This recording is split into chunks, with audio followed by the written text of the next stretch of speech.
Salut, je te retrouve dans cette nouvelle vidéo dans laquelle j'essaye la 250 KXF complètement préparée par CBO. Tu vas le voir, c'est une moto qui donne envie, c'est une moto qui est très belle. On va voir ensemble un petit peu les différences qu'il y a entre cette moto-là et une moto d'origine, complètement d'origine. On va voir si c'est efficace sur la piste, si ça y fait et surtout si c'est utile de mettre autant de pièces dans ta machine. Si ce n'est pas déjà fait, tu peux t'abonner sur notre chaîne YouTube en cliquant sur la petite icône juste en bas, l'icône s'abonner et aussi sur la petite cloche qui te permettra de recevoir une notification à chaque fois qu'on publie une nouvelle vidéo.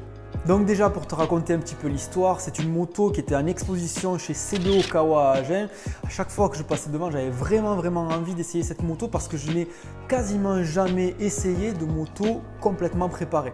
Si tu me suis un petit peu, tu sais que je suis le style de pilote à garder sa moto complètement d'origine. Là, il y a énormément de pièces. Je vais te faire le récapitulatif de tout ce qu'il y a après et tu vas voir que c'est assez impressionnant tout ce qu'il y a sur une moto comme ça. Et tu vas voir que la liste est quand même assez longue. Donc c'est une moto qui me donnait énormément envie. J'ai eu la chance de l'essayer et je vais te dire maintenant ce que j'en pense.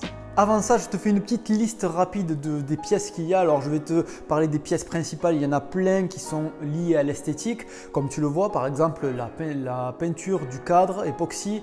Il y a des pièces comme les T de fourche, les jantes Excel, les carters moteurs, voilà, plein de pièces plutôt esthétiques, mais il y a aussi des pièces niveau moteur qui vont améliorer les performances et aussi niveau suspension. Comme tu as pu le voir sur les images, il y a des suspensions Öhlins, un jeu de suspension Öhlins avec fourche amortisseur.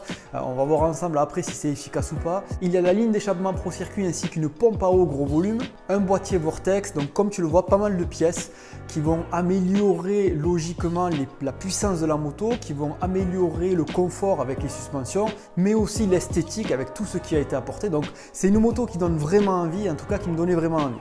Maintenant, première impression, dès que l'on démarre la moto, on sent que c'est quelque chose qui craque, comme on dit dans le vocabulaire du motard. Quand on accélère, on sent que la moto prend les tours. Donc c'est une moto qui a peu d'heures, donc on sent que tout tourne rond. Et en plus, avec les pièces qui ont été apportées, ça améliore énormément la sonorité. On sent un bruit rock qui se dégage dès que l'on démarre cette moto à froid. Seule chose qui m'a manqué sur cette moto dans un premier temps, c'est bien sûr le démarreur. On sait que c'est sur la plupart des motos, les 2.5 KXF n'ont pas encore évolué à ce niveau-là, ça va se faire. Mais voilà, quand on est habitué à appuyer sur un petit bouton pour démarrer, là, ça manque un petit peu. Ensuite, premier tour de roue en piste, voilà, on sent une puissance qui se dégage de cette moto. Il n'y a pas énormément de pièces moteurs. Il y a la ligne, le boîtier Vortex, la pompe à eau. Mais voilà, on sent que la moto a de la puissance. On sent que lorsqu'on tire sur les rapports, qu'on la fait monter haut dans les tours, elle rupte beaucoup plus tard qu'une moto d'origine. Et ça, c'est toujours agréable pour un pilote qui a un niveau pas mauvais parce qu'on peut la piloter soit haut dans les tours, soit sur le couple parce que c'est vrai qu'elle a quand même pas mal de couple avec les pièces qui ont été amenées. Ça fait quand même une moto qui est pleine à tous les régimes. Si je te parle maintenant de la partie suspension, alors c'est pas nouveau, ouais, un jeu de suspension Öhlins. C'est quand même efficace et là je l'ai vu, c'est efficace parce que même en réglant très peu, j'ai quasiment pas touché au réglage, les suspensions convenaient bien. Ce qui est très pratique avec les Öhlins, je le sais parce que j'en ai déjà eu, c'est que lorsqu'on touche au réglage, c'est efficace. Donc si on veut resserrer, si on veut que la moto rebondisse un peu moins, dès que l'on va toucher au réglage, ça va être hyper efficace. Quelques crans vont suffire pour avoir un ressenti sur la piste, chose qui est un peu plus compliquée avec les suspensions d'origine. Donc là, ce jeu de suspension pardonne beaucoup plus. On peut se mettre long, court, on peut appuyer un peu plus les freinages et on sent que la moto est stable. Et même à l'accélération, la moto adhère un peu plus au sol. Voilà, pour conclure, c'était un plaisir pour moi d'essayer cette moto. Un plaisir, mais j'avais même un peu peur de l'abîmer tellement qu'elle était jolie avec sa déco mat. C'est personnellement quelque chose qui me plaît énormément. Donc je ne sais pas si à toi ça te plaît, laisse-moi ton ressenti en commentaire.